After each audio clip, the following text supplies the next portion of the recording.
মহান আমুন, আপনি আমাদের প্রভু। হে মহান আমুন, আপনি আমাদের প্রভু।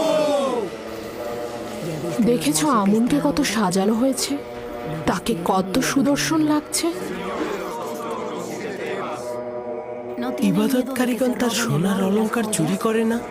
না, খাদেমগণের হেফাজতে থাকে। কারো এত সাহসী নেই যে চুরি করবে। হেফাজতেই থাকা উচিত, না হলে সম্ভাবনা আছে চুরি হবার। আমি ভেবেছিলাম আমুন আপনাদের হেফাজত করবে, কিন্তু খাদেম ও বান্দাগণ উল্টো তারই হেফাজত করছে দেখছি। তাতে কি অসুবিধা? আমুন সর্বোত্তম ও সর্বোৎকৃষ্ট বস্তু যা আমাদের কাছে রয়েছে, তাকে তো হেফাজত করতেই হবে। মহান আমুন, আপনার বান্দাদের প্রতি নিয়ামত বর্ষণ করুন।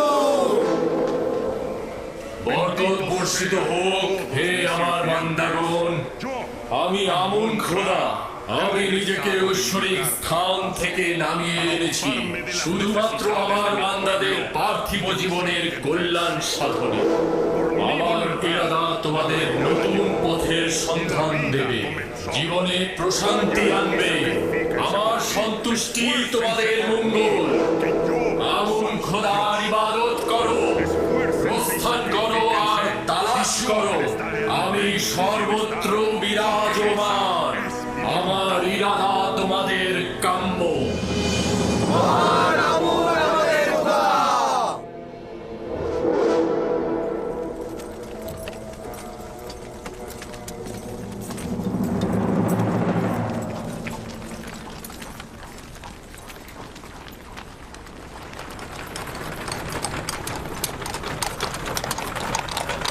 আমাকে ক্ষমা করবেন, ওখানে কি আমুন কথা বলছিল? তুমি কি দেখোনি? না, দেখেছি, কিন্তু একটা পাথর কি করে কথা বলতে পারে?